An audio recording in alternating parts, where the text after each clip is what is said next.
E aí, como estão vocês que estão nos ouvindo? Tá tudo bem com vocês? Muito bem. Eu sou Anderson Rosa, também conhecido como Frater Goya, e hoje aqui no Bico do Corvo a gente vai estar conversando com a Gilonita Pedroso, la flutiste, e ela vai trazer uma conversa muito bacana sobre música, sobre um instrumento que ela toca, que é a flauta. E nós vamos conversar com vocês daqui a pouquinho, após a nossa vinheta.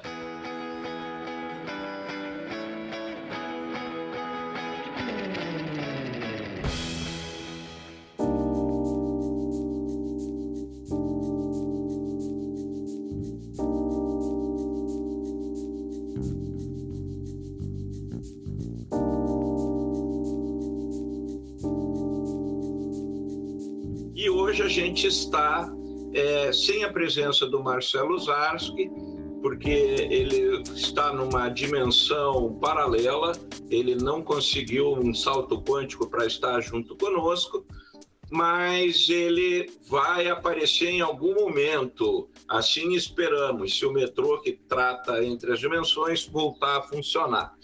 Então é isso, com vocês, a Gilonita Pedroso. Por favor, se apresente, Gilonita. Olá, pessoal! Eu sou a Gilonita Pedroso, la flutista. Eu vivo em Paris e gostaria de agradecer ao Marcelo e o Anderson pelo convite e vou estar aqui falando com vocês, respondendo um pouquinho das curiosidades sobre a minha carreira musical com muito prazer. E você disse que ia fazer uma pequena vinhetinha com a sua música. Verdade. Você quer nos presentear? Claro!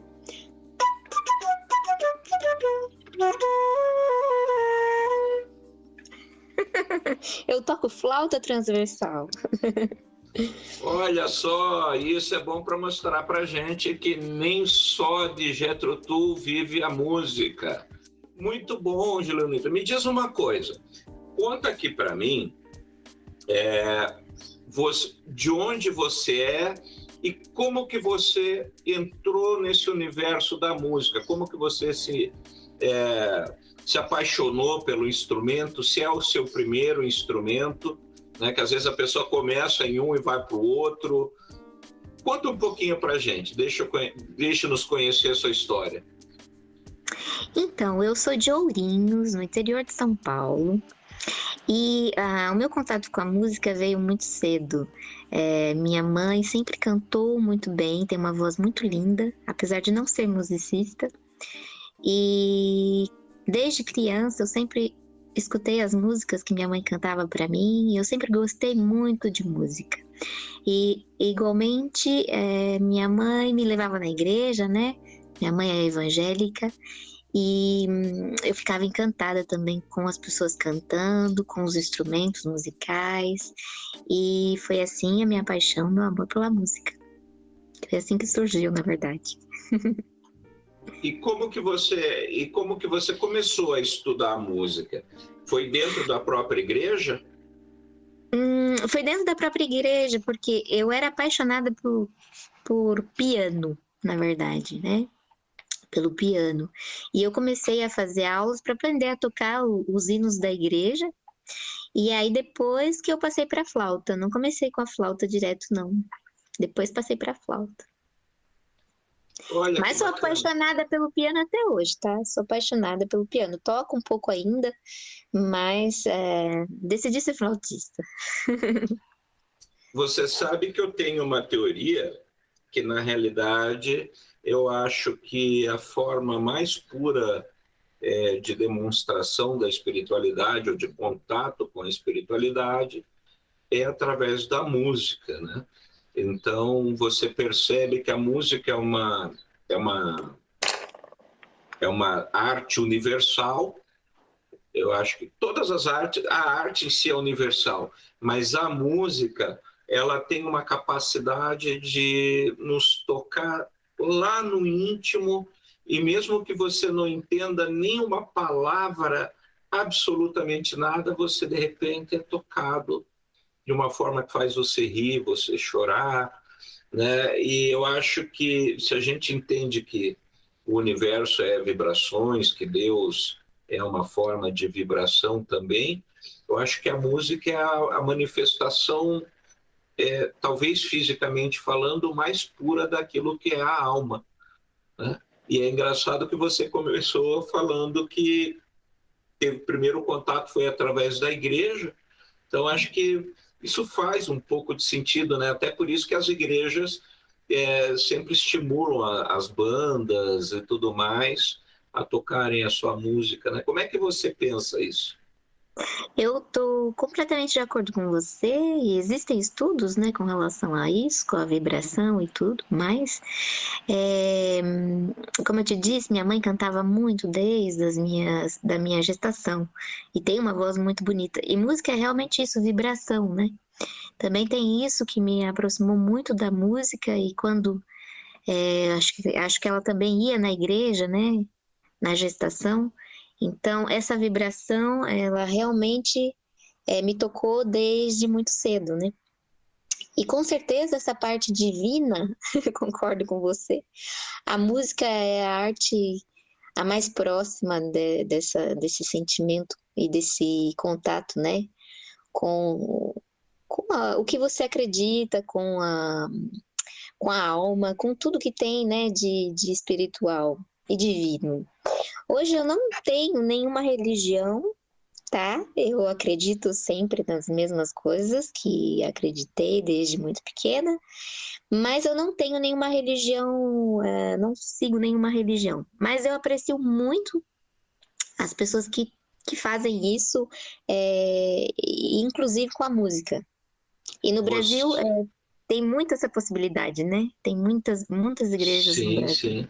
E você se definiria como tinha aquela opção antigamente no Orkut, espiritualista, mas não ligada às religiões? É isso? É isso mesmo. Espiritualista, mas não ligado em nenhuma instituição, em todo caso. Muito bom. E como que você foi para a flauta? Me conta um pouquinho. Principalmente, deixa eu fazer pontuar isso, porque você toca a flauta transversal, que já Isso, é diferente daquela flauta doce, né? eu já comecei direto na flauta transversal. Depois eu quis aprender a flauta doce, porque muitas pessoas pediam para ter aula de flauta doce e eu não queria ensinar de qualquer jeito a flauta doce. Então eu fiz também curso de flauta doce. Mas eu fui para a flauta transversal, olha bem, esse mundo que poderia ser um pouco cruel, né, com as condições financeiras no Brasil para o estudo da música, na verdade para mim foi positivo. Eu estudava, então, piano, né, teclado para tocar na igreja, e eu tive uma professora muito boa, que me ensinou muito rápido tudo que precisava para ter uma base boa no piano. E essa minha professora um dia me disse: Olha, eu não tenho mais nada para te ensinar. Agora você tem que ir para o conservatório fazer curso de piano mesmo, né? Fazer o percurso todo do piano. E aí, o que é complicado no Brasil é que os conservatórios, né? Não é igual aqui na França, que cada cidade tem um, e não são gratuitos muitas vezes, né? E na cidade onde eu morava, tinha um conservatório com curso de piano, mas infelizmente minha família não tinha condições de me inscrever nesse conservatório, porque o custo era bem alto. E, enfim, só a elite da cidade é que podia se inscrever nesse conservatório. Aí o que aconteceu? Eu disse, então vou me inscrever na Escola Municipal de Música de Ourinhos, que é uma escola muito boa e que é gratuita. E aí a minha irmã me inscreveu nessa escola de música para fazer aula de piano. Só que sempre a aula de piano e violão são as mais pedidas, né? Tem muita procura. E a lista de espera do piano, acho que era um ano e meio. Não tinha antes vaga. Eu disse, não, eu espero, eu vou fazer só aula de teoria, eu fico aí na lista de espera, não tem problema não, vou esperar minha vaga. Vou esperar minha vez. E aí continuei indo só nas aulas de teoria, né? que eu gostava muito. Eu me tornei professora de solfejo, de teoria aqui na França, porque eu gosto muito da pedagogia musical, da parte teórica também.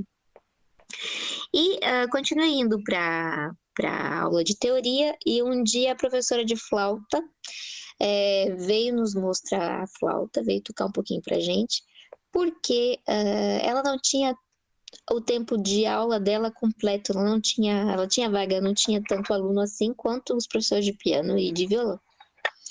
E ela nos propôs de, se a gente quisesse se inscrever temporariamente até a vaga do piano ou para os que esperavam o violão aparecer, ela disse, vocês podem se inscrever e vir fazer uma aula de flauta comigo. E aí, quando ela tocou a flauta, eu sabia que era uma flauta transversal, eu já tinha visto na igreja, inclusive, mas eu nunca tinha escutado o som da flauta transversal em frente de mim, né? Essa vibração em tempo real, tão perto, e a flauta tocando sozinha. E essa professora é a Márcia Guedes, hoje ela mora em São Paulo, e graças ao Facebook eu encontrei ela, porque ela tem uma sonoridade de flauta muito linda, e essa sonoridade para mim foi mágica, me encantou. E eu disse, nossa, meu Deus, eu tenho que aprender a tocar um pouco desse instrumento também, não tem problema, se eu vou ficar esperando depois pro piano. E aí eu fui fazer aula de flauta com ela e eu nunca mais voltei pro piano, não. E aí, pois é, a flauta transversal, ela tem, oficialmente, eu já tinha visto em concertos, alguma coisa assim, né, indiretamente, aquela coisa do Pedro e o Lobo, que faz a apresentação da orquestra, né? Mas o meu contato assim mais íntimo veio, até fiz a brincadeira aqui no começo, com o Ian Anderson do Jethro Tull, que ele faz justamente esse passeio entre o clássico e o rock ali, né? E utilizando até de forma que alguns mais puristas diziam que é um crime o que ele faz, mas, no entanto, ele consegue transitar nesses dois mundos, assim, e é um instrumento belíssimo, né? A flauta em si, ela tem ela puxa muito o ser humano, né? Acho que dos instrumentos de sopro, ela nos atinge talvez mais diretamente, nos faz fantasiar, tem lá o flautista de Hamelin, né, a história, a flauta de Pan. Então você tem a flauta muito marcada no ser humano, acho que tanto quanto os instrumentos de percussão, né, o tambor também tem isso, de trazer sentimentos ao corpo, né? E a flauta transversal, eu acho que ela tem essa qualidade também, esse som aveludado que ela tem, né? É uma coisa assim, ela evoca sentimentos, né? E é esse, acho que O esse instrumento de sopro que é mais próximo da voz humana é a flauta transversal. olha aí. É isso mesmo. Olha que bacana. E é possível você conversar, né, com né, a gente faz, como eu te comentei antes em off, eu e o Marcelo temos o projeto de improviso livre e a gente vê isso, né, porque o improviso livre é uma conversa. Você joga um tema qualquer, um assunto qualquer, e aí entra quem quer, fala o que quer. Às vezes a conversa não sai tão boa, né? Às vezes dá uma briga, mas a tendência é as pessoas irem se encontrando, né? E acho que a flauta seria um adendo bem legal nesse tipo de coisa, porque, como você disse, é a proximidade da voz, né? É uma frequência similar aí. Mas eu adoro brincar com os passarinhos, viu? Na primavera aqui, quando eu saio lá fora, eu pego a flauta, escuto eles cantando. Eu preciso gravar isso, nunca gravei. E eu respondo com a flauta. É muito engraçado, porque eles continuam conversando comigo, é muito bonito. Ah, que legal. Pois é, você sabe que aqui eu moro em casa e antes eu morava num apartamento aqui perto e também, assim, eu morava no último andar, então os passarinhos faziam ninho ali no telhado e hoje aqui onde eu estou, atrás de mim acho que você vê uma janela, bem aqui também tem um monte de ninho de passarinho que eles vão fazendo aqui no telhado e a gente não toca. E daí, quando eu estou tocando guitarra, é impressionante que eles ficam tudo empoleiradinho ali, ficam assim, cabeceando, ouvindo, aí dá uns piozinhos, né? Eles escutam música, eles vêm atrás. É impressionante, é muito legal. Você tem que gravar isso aí para pôr no Instagram. Você tem, né? Eu visitei o teu Instagram. Você tem um, né? Tenho sim, ó, o Julita Pedroso, La Flutista, hashtag La Flutista. E Vocês me me diz, encontram. e me diz uma coisa, você toca quais estilos de música? A flauta transversal ela é comum, utilizada mais em música de orquestra, né? Mas conta um pouco, como é o universo da flauta? A flauta transversal é um instrumento versátil. Você pode tocar todo estilo musical, é incrível, né? Eu adoro tocar choro, tá? Chorinho, nosso chorinho brasileiro. Mas aqui na França eu me abri, que eu sempre fui flautista de orquestra, eu toquei na Orquestra Experimental de Repertório, toquei nas orquestras jovens em São Paulo, toquei na Orquestra de Tatuí. E eu sempre fui muito clássica, mas quando eu vim para cá, eu comecei a dar aula, né? E eu vi que os alunos, que eu trabalho com educação musical, eles não conhecem o som da flauta transversal. Por quê? Porque eles não têm acesso com a música clássica. Então, o meu propósito é de levar a flauta para todas essas pessoas que não têm contato com a música clássica. E é por isso que eu toco música atual, as variedades, música pop. Eu sempre faço uma versão, quero fazer uma versão com a flauta para as pessoas, para ser mais acessível para os jovens que estão aqui na sociedade hoje na França, que é o país da flauta, da história da flauta mais forte no mundo, né? A escola de flauta, a maior escola de flauta transversal é a escola francesa. E os franceses mesmo, os jovens que estão aqui, eles não sabem disso, não conhecem esse universo. Então isso me chocou muito quando eu cheguei aqui. E também porque eu adoro tocar música pop. Eu gosto. Então eu toco mais música pop por isso. Mas com a flauta a gente pode tocar todo estilo de música. Tudo. Rock, samba, pagode, funk, chorinho, todo tipo de música. Engraçado, você tocou, no começo da conversa, você citou essa questão que no Brasil há poucos conservatórios, né?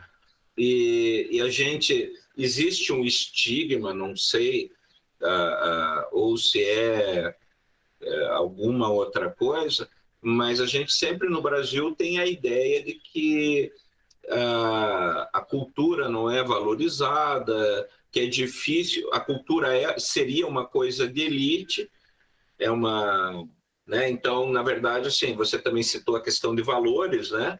Então, na verdade, assim, a música que deveria ser uma coisa universal já é uma coisa que cria uma separação, né? Porque você já cria tem para pagar, você aprende música, não tem para pagar, você infelizmente não vai poder aprender, né? E agora você citou que na França também precisa ter esse trabalho de divulgação junto à comunidade num contexto geral, né? Que comunidade não como a comunidade dos menos privilegiados, não, comunidade no contexto global, né? Social, sociedade, né? A música ainda precisa esse reforço. Você percebe, tem essa diferença na França? Na França é mais fácil? Como que é isso aí? Como que é? Você tem o pé nos dois países. Como é que você lê isso?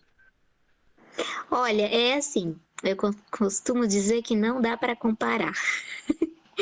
Mas não dá para comparar o incomparável. Mas mesmo aqui na França, onde nós estamos num país onde cada cidadezinha ou tem uma escola de música, ou tem um conservatório, ou tem uma associação que tem aula de música,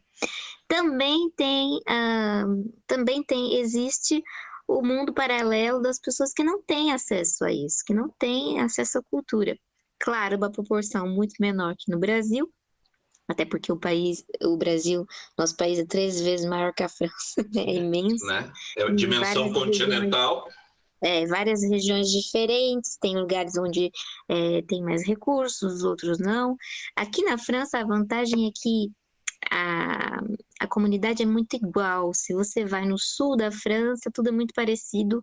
A forma de viver, de ir para a escola, de aprender, é, tem mais igualdade, né? Mas mesmo dentro dessa igualdade, existe o paralelo de pessoas que não têm acesso, infelizmente, à parte cultural. Como que eu poderia te explicar? Aqui na França tem também muita imigração, né? Então tem muitas pessoas, muitas famílias de vários países, de várias culturas diferentes, que as crianças estão acostumadas a irem para a escola, vão para a escola, mas nem todos têm a habitude de depois fazer um curso de música, um curso de teatro, de investir na parte cultural, né? E também tem muitas famílias que nem têm condições para isso, mesmo estando na França, né? E aí também é caro, né? O aprendizado musical. Isso é uma coisa muito difícil, porque o aprendizado musical aqui não é caro. Vamos dizer que não tem comparação com o Brasil.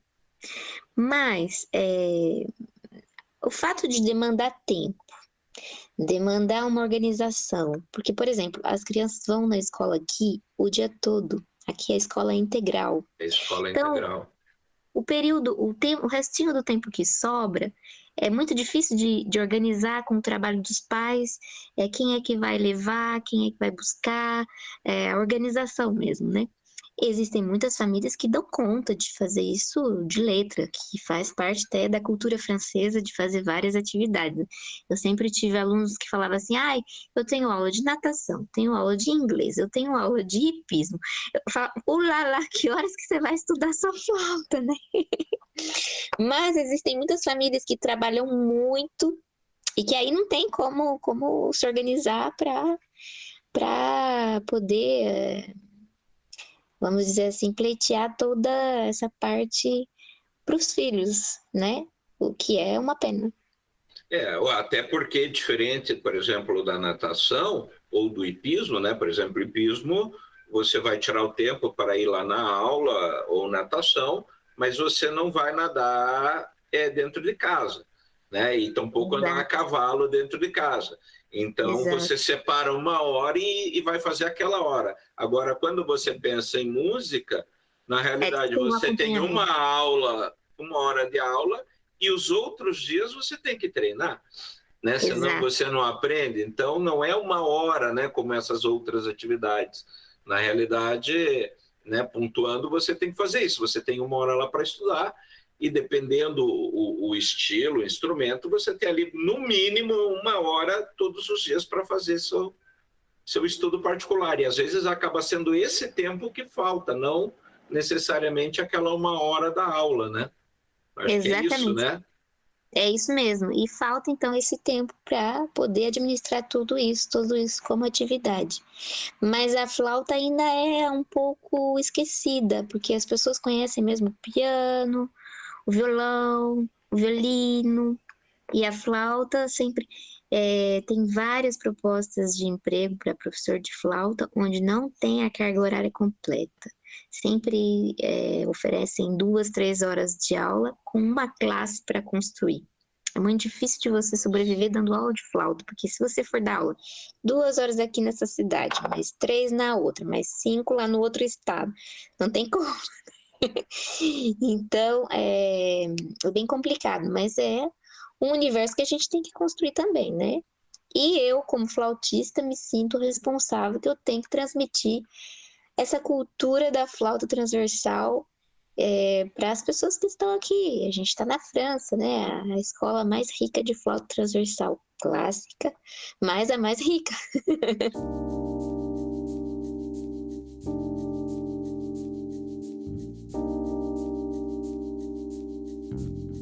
E me diz uma coisa, até para quem está nos ouvindo, Para você, ouvinte, que está nos ouvindo aí, sabe Deus que horário, nós estamos conversando do Brasil diretamente com a Gilonita na França. Né? Aqui é 1h47 da tarde, aí é que horário? Aqui são 17h47, 5h47. Agora nós estamos a 4 horas de fuso horário de diferença, mas o horário de verão acabou sábado passado. Antes eram 5 horas, né? Nossa. Agora estamos a 4. E como é que ficou? E como é que você foi parar aí? Como é que você se autoexilou na França? Como é que você chegou de Ourinhos e São Paulo e Tatuí? Que estrada você pegou para chegar na França? O que rolou aí? Eu peguei a estrada de terra. Vamos viajar, não, brincadeira. A França sempre foi um lugar onde eu gostaria de estudar, por quê? Porque a escola francesa de flauta transversal é a minha preferida, né? Os maiores compositores para flauta transversal são franceses, né? E eu sempre gostei muito do repertório francês para flauta transversal. Então, quando eu estava na faculdade ou até mesmo no conservatório, eu sempre ficava pensando, nossa, mas o que está escrito na minha partitura, né? Não sei o que está escrito. Eu conseguia traduzir porque sempre tem uma partezinha em inglês também. Mas eu não sabia nada do francês. E eu pensava assim, bom, um dia eu vou lá na França e vou aprender pelo menos um pouquinho do francês para saber o que está escrito aqui nessa partitura. Foi assim que eu vim parar aqui. Mas eu estudei no Conservatório de Tatuí com um flautista muito bom, o Edson Beltrame, que na verdade foi o melhor professor que eu tive até hoje, que estudou na França um pouco, e depois eu fui para a faculdade, para a Unesp em São Paulo, e meu professor era francês, o Jean-Noël Sagard. E foi através dele que eu tive essa vontade de vir estudar flauta na França. Mas no início eu tive muito medo da ideia, tá? Ele que me forçou, não, vai lá, passa o seu cartão em 10, 12 vezes e vai lá fazer um festival, vai lá conhecer os professores.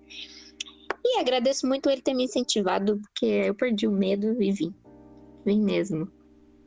E aí você foi com a cara e com a coragem para visitar e acabou ficando? Não fui com a cara e com a coragem para visitar, não. Eu vim fazer o festival em 2012, um festival de verão, em julho. Fui em uma cidadezinha lá no interior da França, muito bonita, que chama Garges-les-Dampierre. É uma cidade que eles chamam as cidades pequenininhas de village, né? É uma das cidades turísticas mais bonitas que tem aqui, faz parte da cidade dos pintores, né?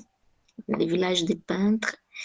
E aí, nesse festival, eu consegui uma bolsa para estudar um ano em Paris, na École Normale de Musique, Alfred Cortot. E foi aí que eu vim. Voltei depois, fui para o Brasil, tirei meu visto e depois voltei. Mas não vim com a cara e com a coragem, e fiquei. Tá, mas aí, peraí, vamos com calma. Porque aí, assim, mas você não tinha um trabalho aí para se sustentar. Né? Não. Você, como é que foi essa segunda ida? Que a primeira você foi para o festival, ok. O tempo ali, né? Ninguém vai para a França para ficar 3 dias. E daí você voltou. E quando você foi essa segunda vez, que pelo jeito ainda não está marcada a passagem de volta para o Brasil, você ficou. Como é que foi isso? Foi bem complicado o início, porque eu tive um atraso da administração francesa para liberar. Só um certificado, porque quando você vai para o Brasil para fazer o seu visto de estudante, no visto está marcado que você tem direito de trabalhar 20 horas. Todos os estudantes têm direito de trabalhar 20 horas. Eu pensei assim, bom, eu vou. Eu trouxe um pouco de dinheiro para os primeiros meses. E eu pensei, bom, eu vou arrumar um trabalho qualquer, como babá ou vendedora, qualquer coisa de estudante, né? E aí, quando eu cheguei aqui, a prefeitura começou a atrasar para me dar o certificado que valida, que você tem que passar de novo na prefeitura e pegar esse certificado que valida o seu visto para você poder trabalhar. Eu já estava com visto, né? Mas tinha que ter esse certificado que valida. E a prefeitura atrasou muito. E aí eu fiquei mal. Eu tive que fazer vaquinha, pedir dinheiro para os amigos. Eu tive ajuda de uma ex-aluna que é hoje falo que é um anjo na minha vida, minha salvadora, que me emprestou dinheiro. Que mais? E aí eu pensei, bom, vou terminar o ano escolar e vou embora de novo pro Brasil, né? Porque eu não vou conseguir trabalhar. Mas aí meu papel ficou pronto e eu fui me virando com esses bicos. Babá, trabalhei no McDonald's como hostess de caixa, que é uma responsável do caixa, né? E assim foi. Depois fui arrumando horas com a música, pouquinhas, né? No início eu arrumei poucas horas e depois foi aumentando. Mas eu tive a cabeça muito aberta para poder trabalhar com outra coisa que não a música, porque se eu tivesse que trabalhar direto com a música não daria certo. Tá vendo? Então você foi sim com a cara e com a coragem, né? Sim, com certeza. Eu vim só com a minha mala de roupa. Eu vim com a minha mala de roupa e com a minha flauta, mas nada. E alguns bilhetes guardados no banco só. Mais nada. Olha só. E você vê. E me diz uma coisa. Eu acho que essa pergunta vai cobrir tanto o Brasil como a sua estada aí na França.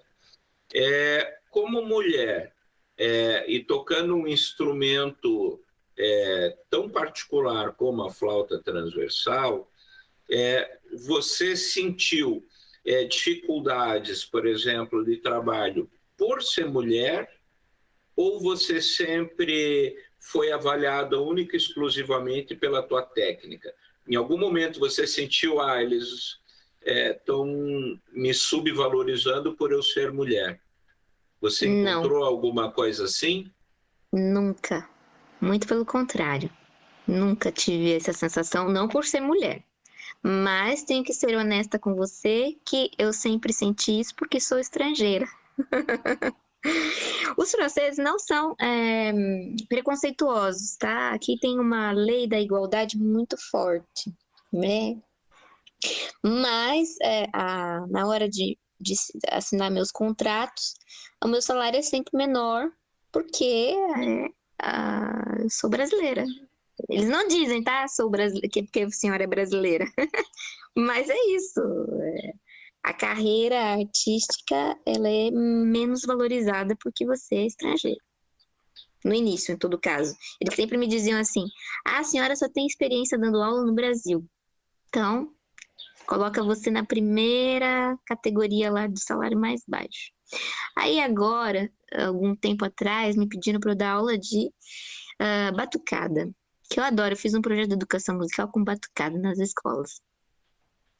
Aí eu falei, quero ver agora eles me dizerem que não tenho experiência com a música brasileira. Eu vou ficar muito puta. E aí, falei, mas eu quero tanto. Fui eu que disse o preço da minha aula. E não teve discussão, não. E hoje também, agora eu já aprendi, né, a me virar no mercado de trabalho, né? Agora eu também não me deixo mais levar por esse preconceito ou por as razões X de ser estrangeiro. Olha só, então, você sabe que eu tenho uma teoria, e já quem acompanha o canal nosso já me ouviu falando disso em outro momento, mas eu costumo dizer que a gente tem o valor que a gente se dá. Né? E a gente tem muito, na música em especial, existe muito aquele perfil assim, eu toco, se o dono do bar me der consumação gratuita, troco em troca de cerveja, ou ele diz, né, não sei como você está em relação ao real, se você tem acompanhado, né, mas, por exemplo, eu toco por R$100, R$200, né? Então, eu acho que, além de ser uma forma de prostituição da categoria, né, que você acaba se sujeitando, Eu acho que, ao mesmo tempo, você tem esse lado, né? Eu tenho o valor que eu me dou. Eu já falei para o Marcelo, eu dou aula da área esotérica, tarô, astrologia, cabala, e coisas assim, e eu já disse para o Marcelo, eu por R$100, R$200, eu nem saio de casa, entendeu? Porque Exatamente, não se vou você... se você nem olhar aqui responder o atrás... telefone, porque eu não tenho tempo para ir dar aula por Aqui, se R$10 você da hora. olhar... se você olhar aqui atrás de mim, esses livros que eu tenho livros aqui que custam $400, né? Então, na música, o instrumento é caro. Se você quebrar a flauta, tudo bem que é mais difícil de quebrar, mas ainda assim pode entortar, pode sofrer várias avarias. Agora, um amplificador você quebra, custa uma fortuna. Um pedal, Mas a flauta também custa uma fortuna. Pois é. Você não sabe de nada. Então, como é que você vai dizer assim, eu toco por R$100 e queima o teu equipamento ou quebra a sua flauta? Não, é inadmissível, né? É inadmissível. Até mesmo porque, por exemplo, eu investi muito nos meus estudos, né? Como eu disse para você, minha família não tinha condições, porque eu perdi meu pai muito cedo, de uma forma muito trágica. E aí minha família não tinha condições para investir nos meus estudos, apesar de ter me ajudado muito, né? Mas, por exemplo, todos os meus estudos quando fui para Tatuí, quando morava em São Paulo, eu sempre tive que trabalhar. Eu fui babá aí também, aí no Brasil. Eu trabalhei na padaria, fiz várias coisas outras para poder pagar os meus estudos. E aí agora ir tocar de graça, não tem como, eu não aceito. A formação musical é uma coisa cara. No Brasil custa muito coisa cara. Você sabe que dentro dessas teorias malucas que eu tenho, né, que, por exemplo, principalmente com violão, guitarra, o pessoal tem muito... o guitarrista que é guitarrista toca com qualquer pau velho. Não é bem assim. Se você pega um instrumento de baixa qualidade ou um instrumento pelo menos com uma qualidade mediana, quem está aprendendo, por exemplo, já se desestimula, porque ele não consegue ouvir um som bom, ele diz, eu que sou ruim. Ele não percebe que é o equipamento que não entrega para ele, né? Então, só que se você pega um instrumento mediano, é caro. É uma pequena fortuna. E acredito que flauta não deva, né? A flauta transversal, acho que você não deve ter uma marca assim que custa R$50, né? Ou sei lá, $50, e uma que custa 1.000. Já é tudo perto dos 1.000. Não é exatamente. isso? É isso mesmo. Dá para você comprar uma flauta chinesa lá, dos chineses, mas bem barato por R$200, mas você vai tocar um dia, no segundo dia os parafusos, as chavinhas já vão começar a cair já, sabe? E assim, o som já não vai estar bom também. Então, não aconselho vocês não, pessoal, comprar... gastar 2 vezes, né? Gastar 2 vezes, exatamente. Então, sem contar que o instrumento custa caro, a formação custa caro, né? Para você ir estudar, ter um bom professor custa caro. E o seu tempo. É isso que, assim, as pessoas não podem deixar passar, mesmo que elas tenham investido R$0 para aprender a tocar o instrumento. Mas o tempo que ela investiu, né? Para se tornar um bom músico, o tempo que ela investiu lendo, o tempo que ela investiu praticando, o tempo que a gente tem que fazer para tocar bem, a gente tem que investir também na parte física, tem que fazer exercício físico, tem que ter uma boa alimentação. Então, assim, é um todo, né? Se você vender isso por preço de banana, é isso mesmo que você disse, a gente tem que dar o valor que a gente acredita que a gente vale, né? E isso é muito importante. E detalhe, né? Você acabou de citar aí que você, para dar aula de batucada, você deu o seu preço. Você acredito que você percebeu nesse momento que a hora que você bate o martelo e dá o seu valor, as pessoas às vezes até relutam, mas acaba aceitando, né? Porque é o valor que você se dá. Se você não lutar por si, ninguém vai te dar. Exato, exatamente isso. E aqui tem um plafond que eles dizem, né? Tem uma base, né? Tem um valor que é meio igual para todo mundo para aula de música. Não é igual no Brasil, que se você vai num conservatório que tem nome, você vai ser mais valorizado, né? Aqui é tudo meio igual, então assim. Existe uma tabela meio de valores. Então você tem que fazer seu valor, sim, acreditar nele, porque não pode ser só um valor que todo mundo pega, né? Como você disse, peraí, a gente tem que fazer valer o nosso valor, né? Eu acho essencial isso, sabe? Nesses cursos que eu falei para você que eu dou aula de tarô, eu formo profissionais. E eu digo para eles também, no atendimento, vocês têm que cobrar, porque não é... Pô, é caro. Se você ver só a quantidade de literatura que eu passo para os alunos, para eles terem o mínimo necessário para atender, não sai barato, não sai barato. E você está investindo, como você falou, é tempo, é dedicação, né? E na música, Deus me livre, porque é transparente. Se você errar numa música, todo mundo vê. Exatamente. Então você tem o sentimento da autocobrança, além disso, né? Todo músico acaba sendo um perfeccionista.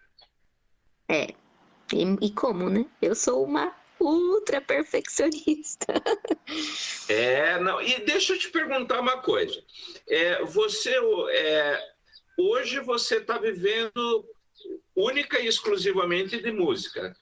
Quem queria você para babá tem que desistir da ideia já.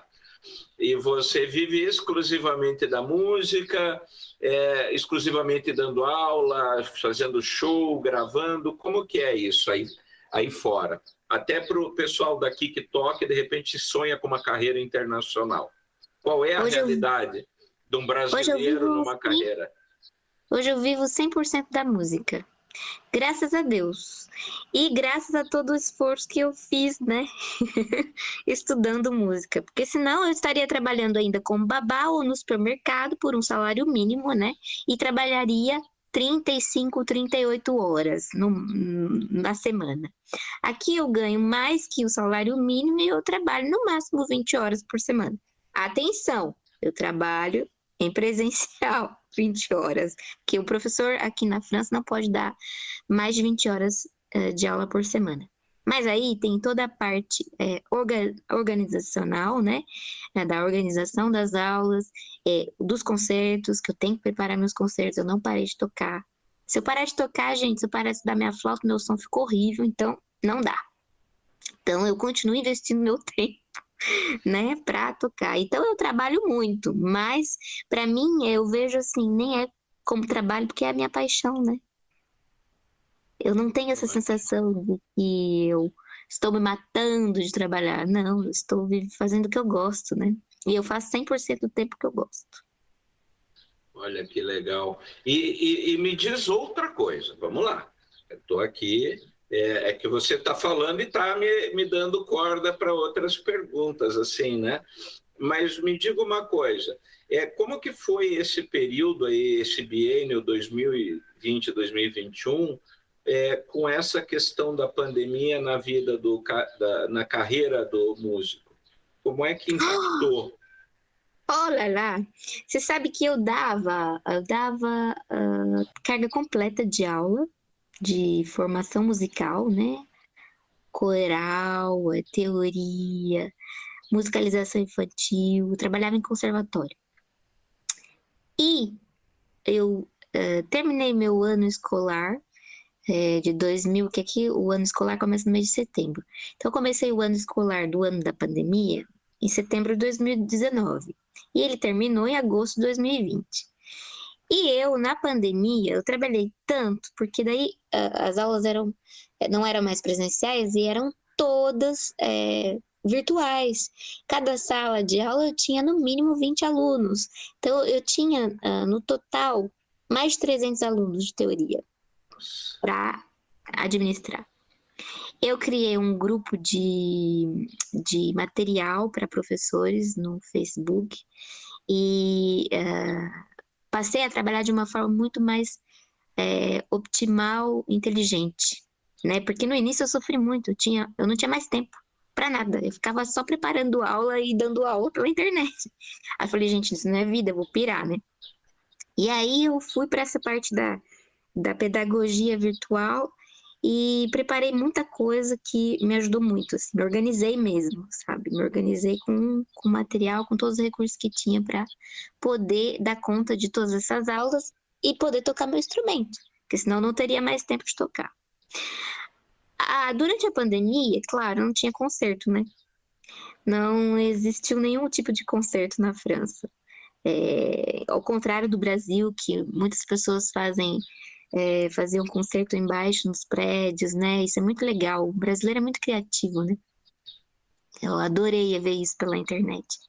Aqui não tinha nada disso. Então foi tudo virtual mesmo, né? Eu tive consciência de que seria um período temporário que eu não ia poder fazer concerto, mas não era o fim do mundo. Então eu me organizei de outra forma para continuar tocando e continuar fazendo meus projetos. E fui fazendo isso online. O Instagram ajudou muito, né? As redes sociais ajudam muito. Então, eu não senti dificuldade com relação a isso, de não fazer concerto, que eu me organizei de outra forma. Mas eu senti dificuldade com relação à pandemia porque eu tô longe do meu país, né? E aí a gente não sabia quando isso ia acabar. Meu Deus, quando é que eu vou poder voltar a ver minha família? Quando é que eu vou poder viajar de novo pro Brasil? Imagina ficar presa aqui para sempre nesse país, né? A gente tem esse medo, né? Você está há quanto tempo na França? Que eu moro aqui, eu cheguei em 2013, 8 anos. E nesses 8 anos você voltou quantas vezes ao Brasil? Voltei 4 ou 5 vezes. Voltei primeiro ano 2 vezes, depois mais uma, mas agora já faz bastante tempo que não volto, tá? Você sabe que o Chico Anísio, ele diz que a sua pátria é o lugar para onde você volta. Então, Com assim, a certeza. gente não diz, eu sou brasileiro. Eu, por exemplo, morei minha vida inteira em Curitiba e moro aqui desde 2012 em Campo Mourão. E hoje eu vou para Curitiba, eu penso assim, eu preciso voltar para casa. Então, hoje, apesar de eu ter vivido mais de 40 anos lá, eu me enxergo muito mais morando aqui do que lá, né?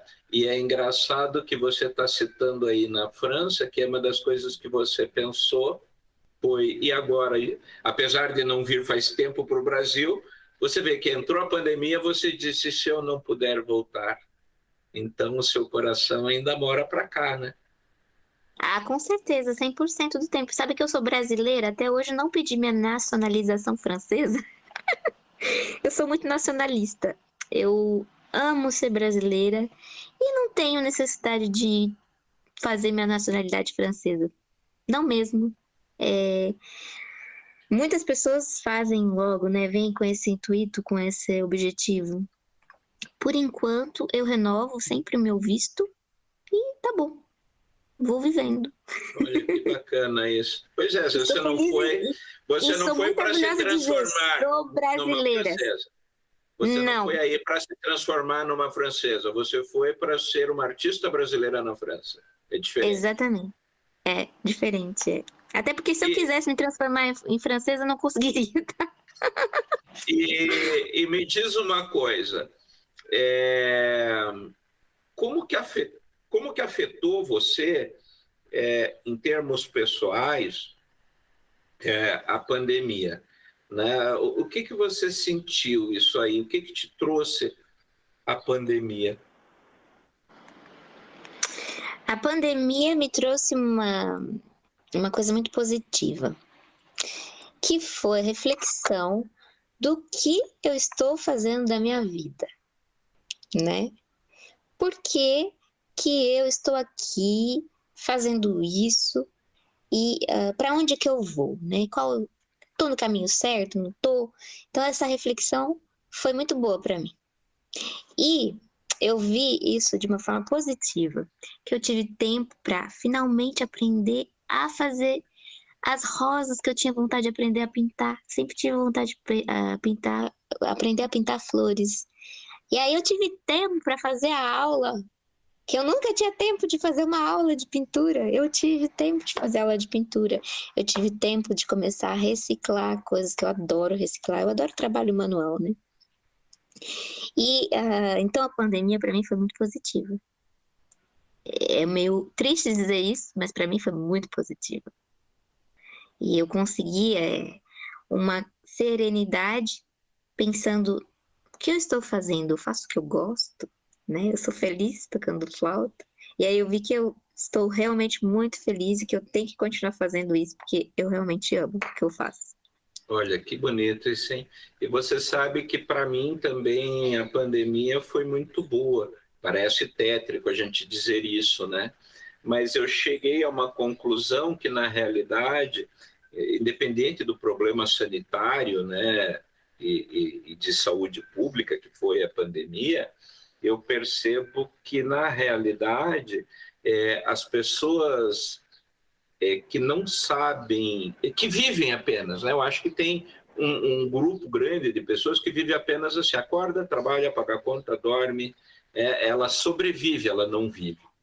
Então, essas pessoas acredito que sofrerão mais, ao contrário de pessoas como você, que, por exemplo, diz assim, mas eu amo o que eu faço, eu vivo, a minha arte é parte da minha vida, então, quando veio a oportunidade de você estar só, para você foi proveitoso.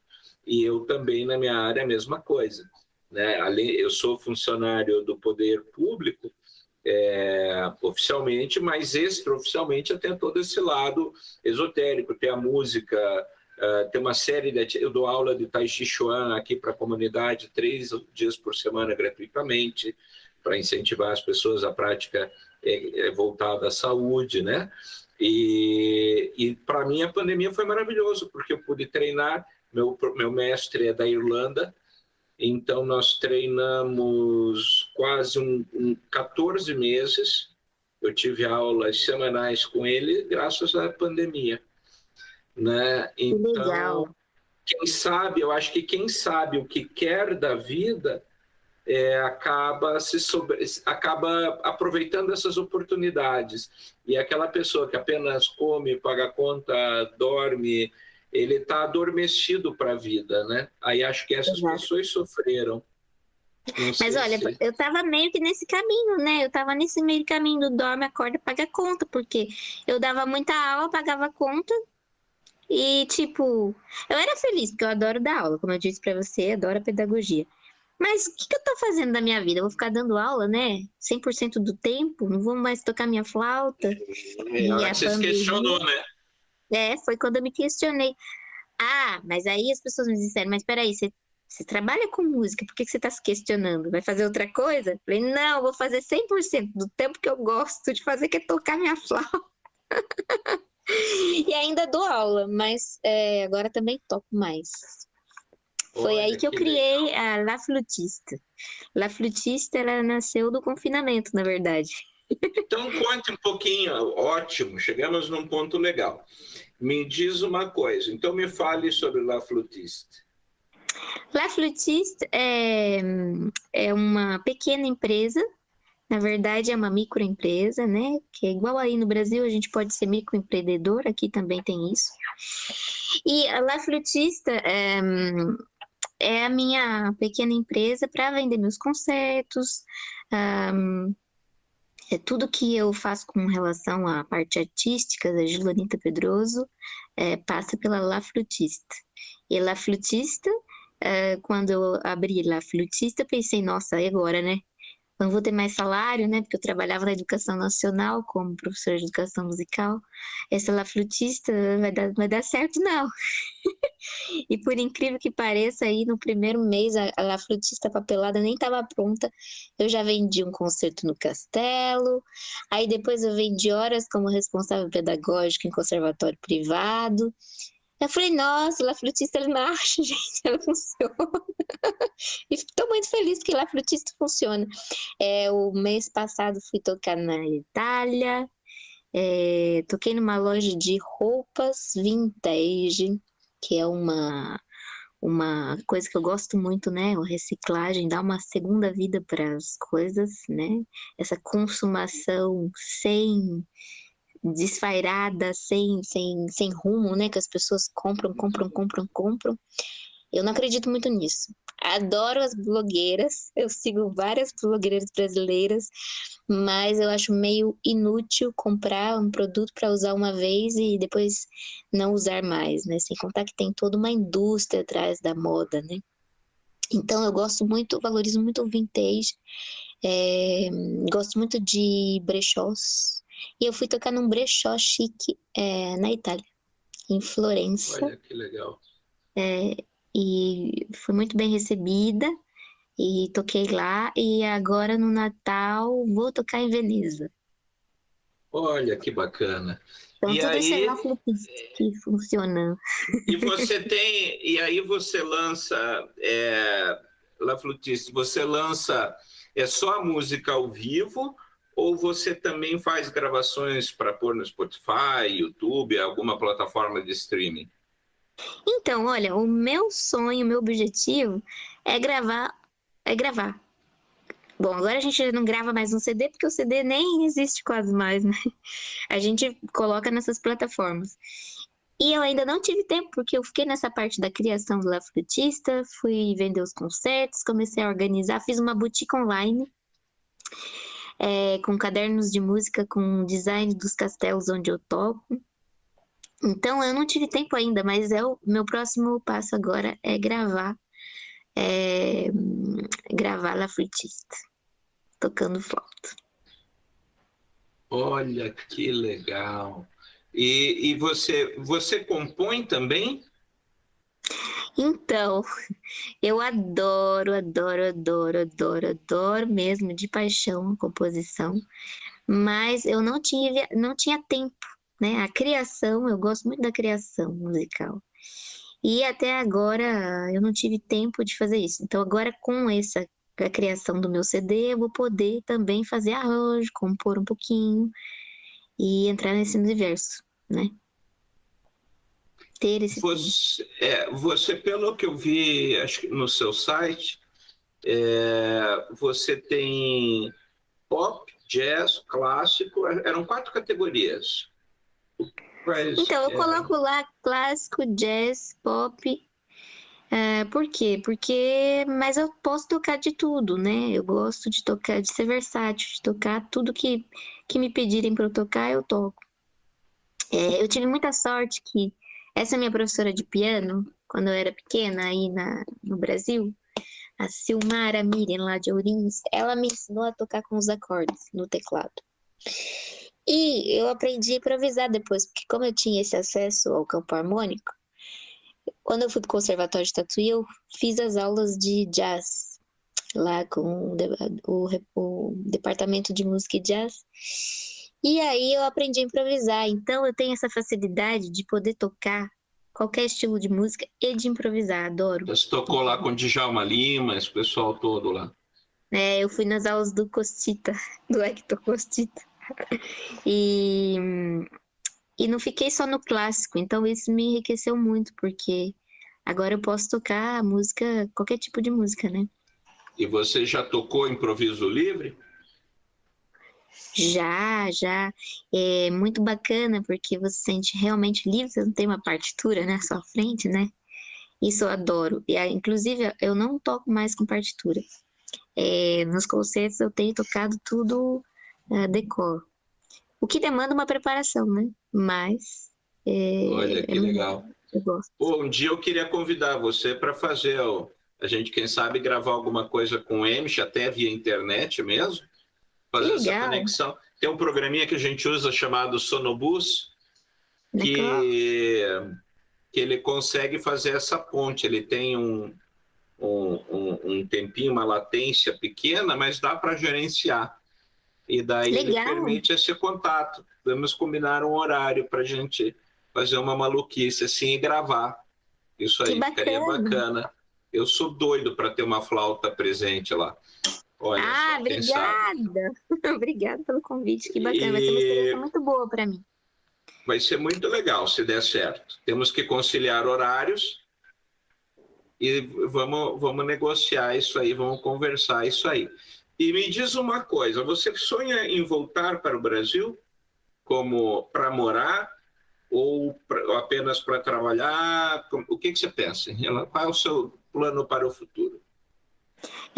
Com relação a isso, eu vivo um dia de cada vez. Eu não costumo pensar assim, vou voltar pro Brasil ano que vem. Mas também não costumo pensar assim, vou viver aqui o resto da minha vida, senão eu desespero. Eu vou vivendo um dia após o outro, mas eu gostaria muito de poder voltar a trabalhar no Brasil com a música. Eu acho que o Brasil precisa de ter um investimento, né, cultural, e inclusive com a pedagogia musical, que eu gosto muito. Então seria muito bom, muito rico para mim também poder trabalhar no Brasil.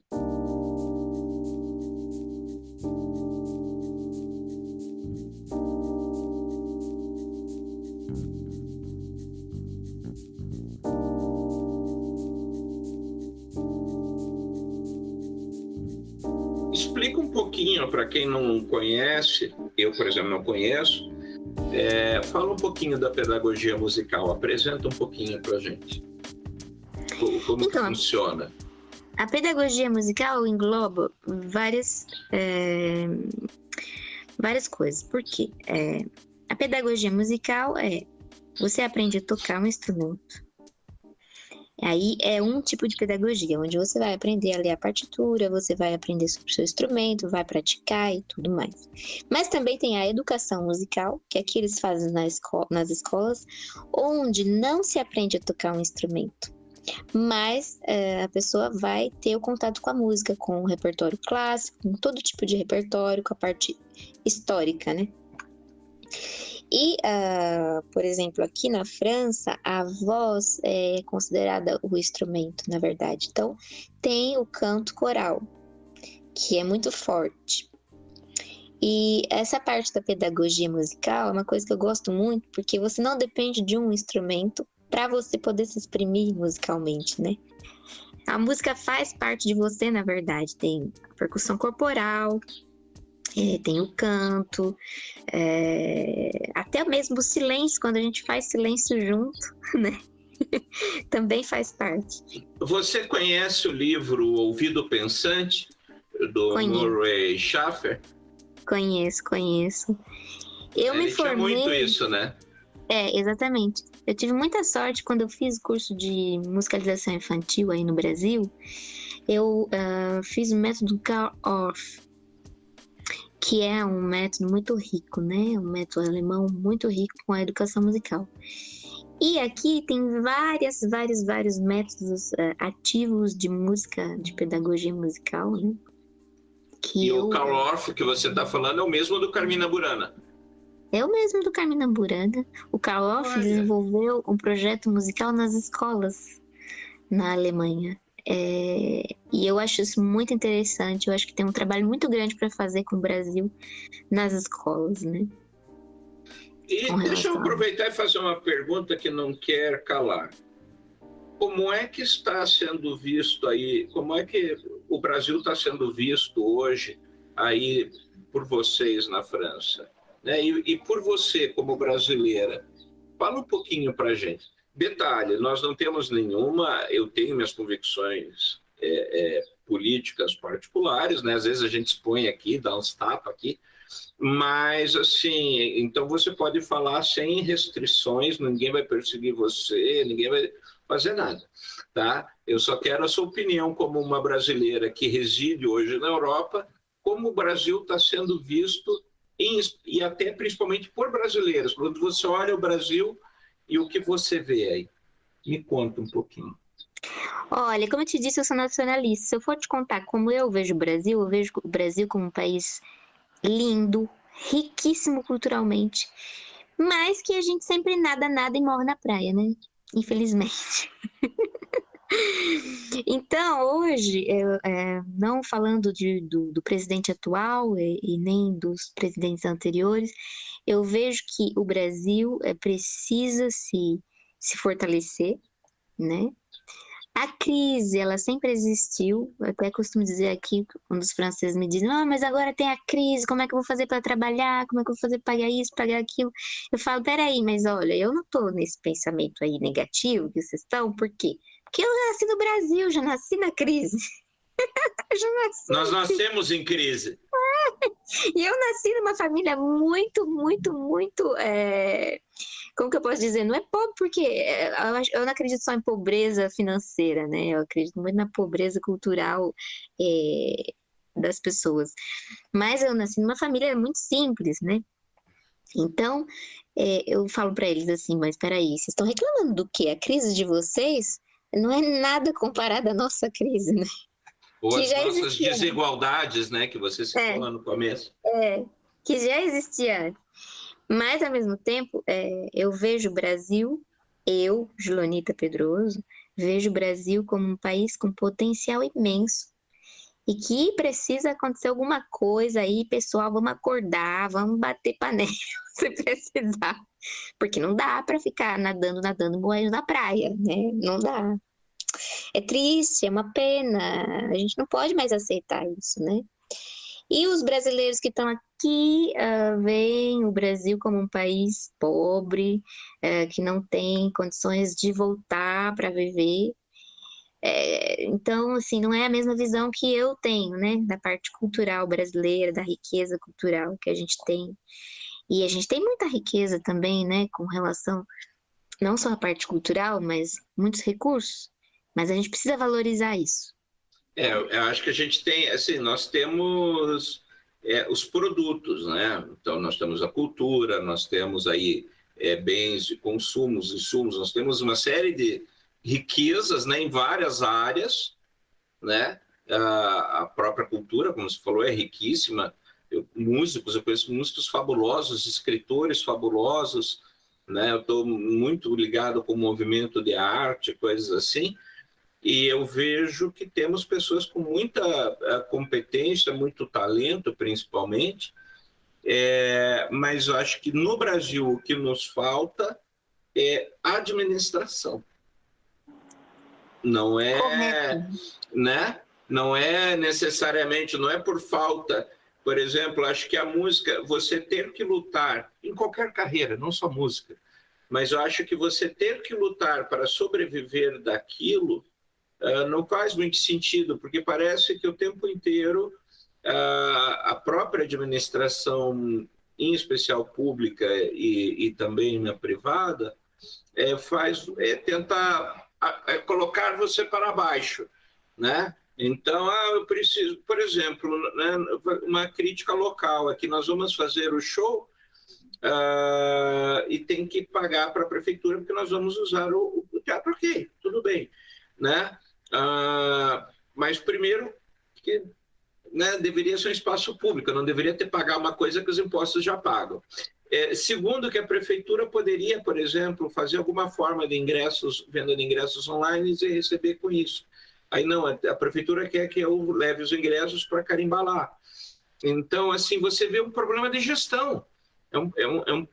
Então, eles criam, se cria dificuldades para você tocar aqui, mas você tem teu instrumento, você tem seu seguro, você tem não sei o quê, porque a gente não dá nada. Mas eu queria divulgar. A gente não divulga, não. Então, a impressão que dá no Brasil é que você está num lamaçal, né? Cada passo que você dá é sofrido.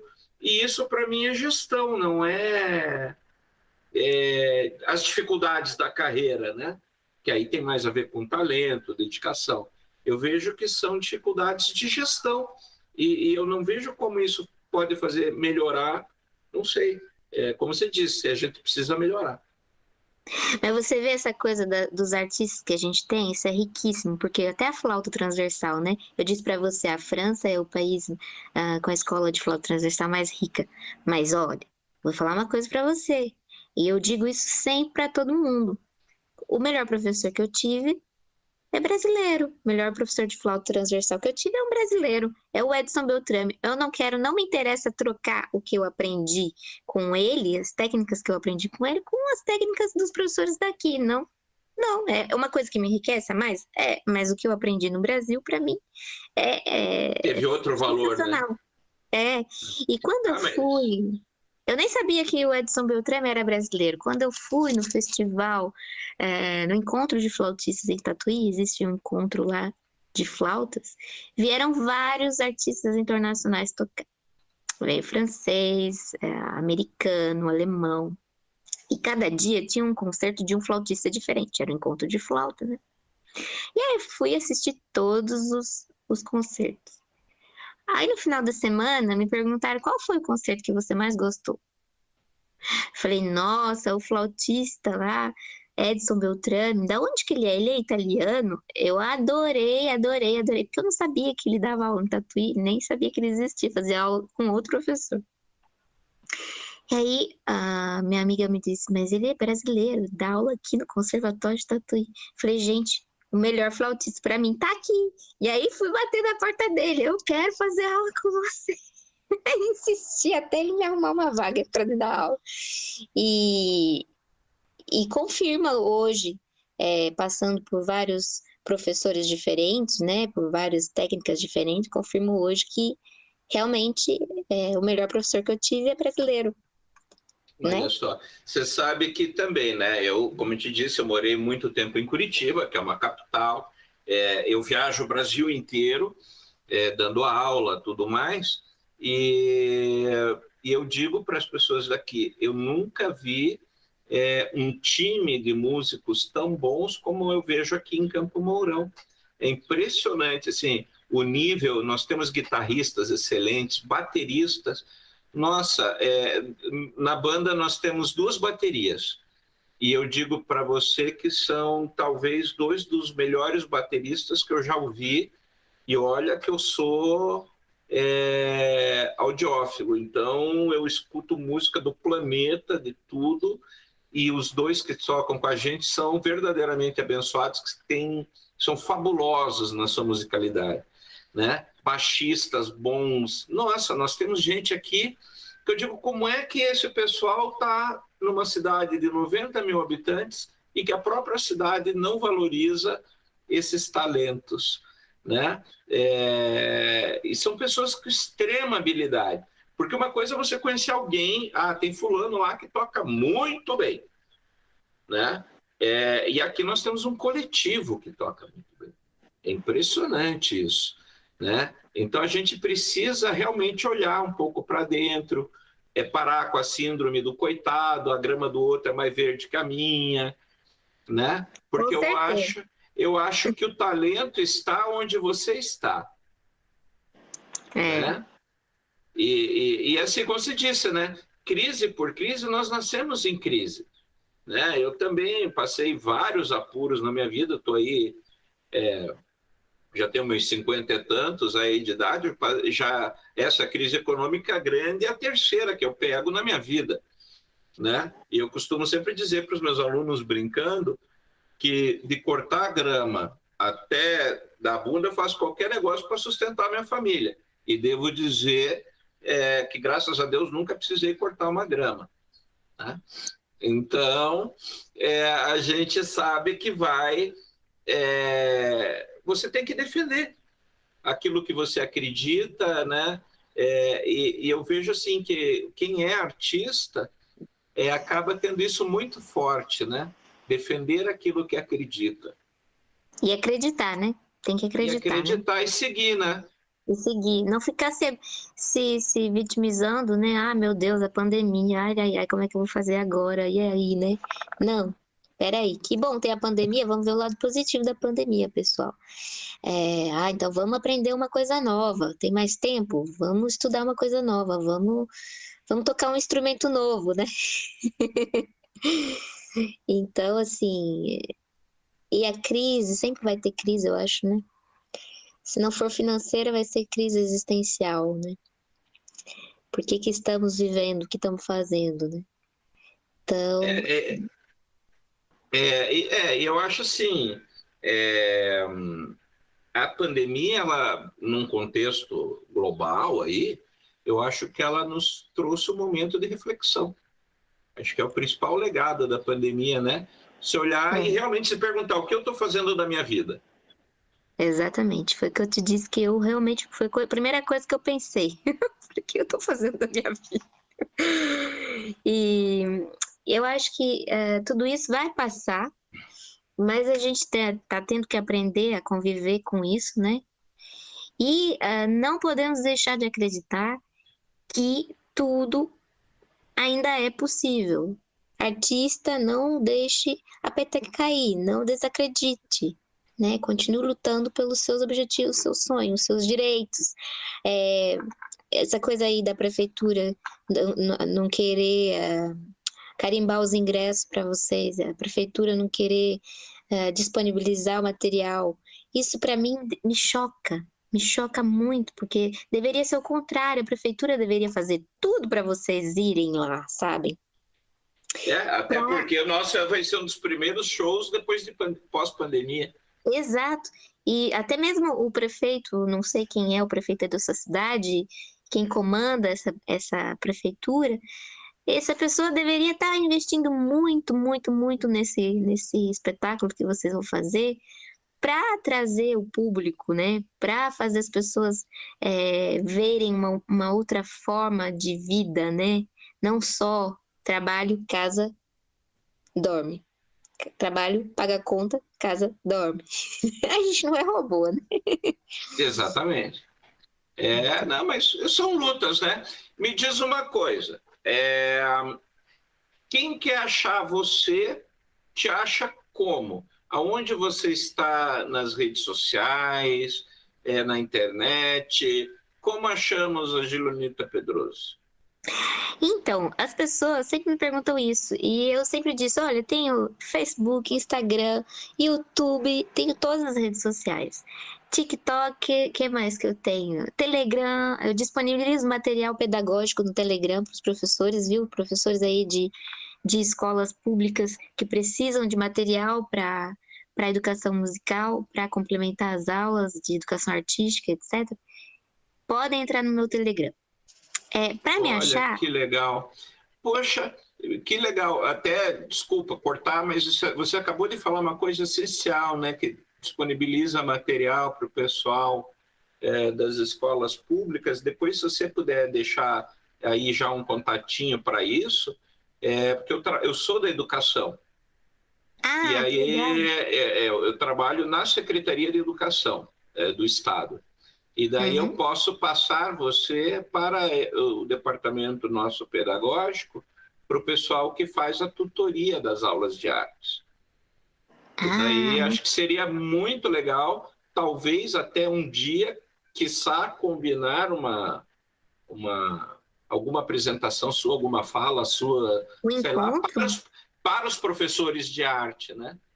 Com muito prazer, com muito prazer. Seria um acréscimo muito legal. Mas era isso, pode continuar, desculpa cortar. Não, mas essa coisa de transmitir material pedagógico com a música e mostrar o sistema francês aqui deles, que eles têm de educação musical das escolas, pode ser muito bacana e pode enriquecer muito mesmo a nossa parte artística aí nas escolas do Brasil. Para me achar, Gilonita Pedroso, você vai gilonitapedroso.com, meu site, www.gilonitapedroso.com. Se a pessoa não lembrar e não souber como se escreve Gilonita Pedroso, coloca aí hashtag LaFlutiste. LaFlutiste é como se escreve em francês, F-L-U, chapeuzinho, T-I-S-T-E, flutiste. Hashtag LaFlutiste, você me encontra direto no Facebook. Nós vamos colocar na descrição do episódio, a gente vai colocar os teus links daí.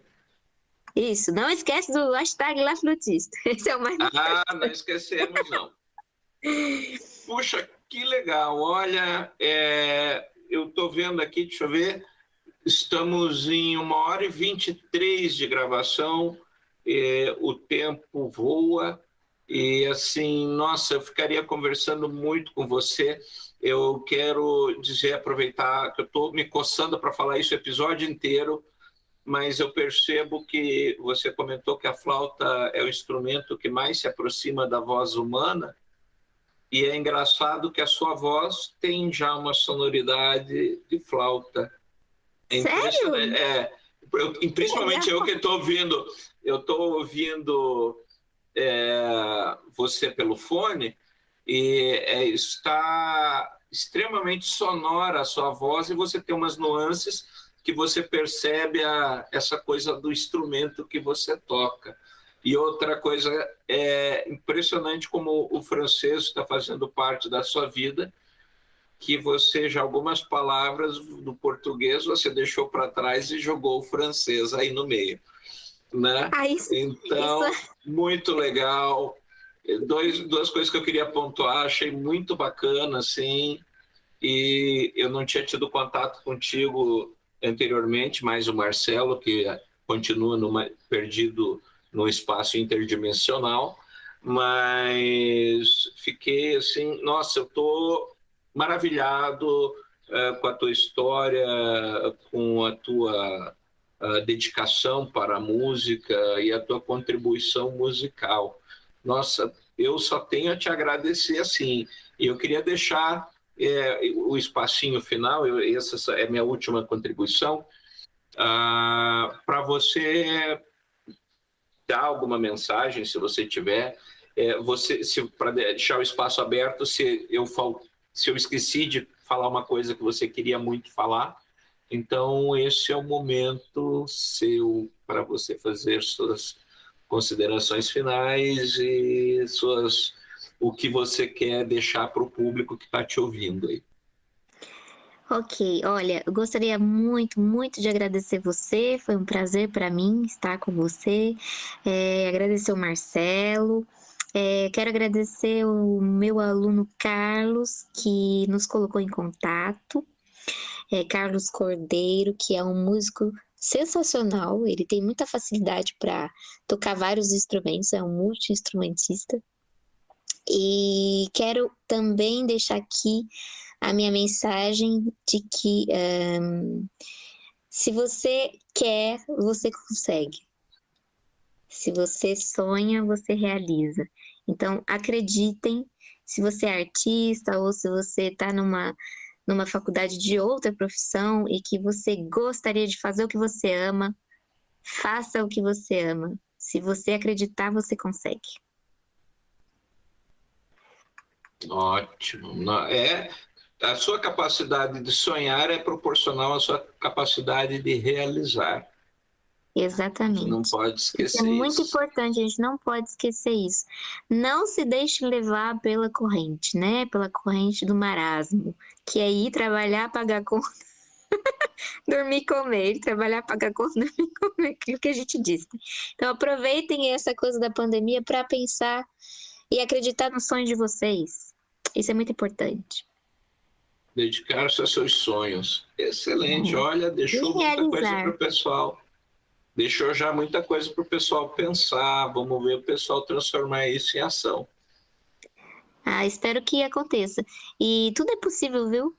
Tudo é possível. Olha, quando eu estudava flauta no início, nunca imaginava que seria possível estar na França hoje, trabalhando com a música. Então, tudo é possível. Que legal.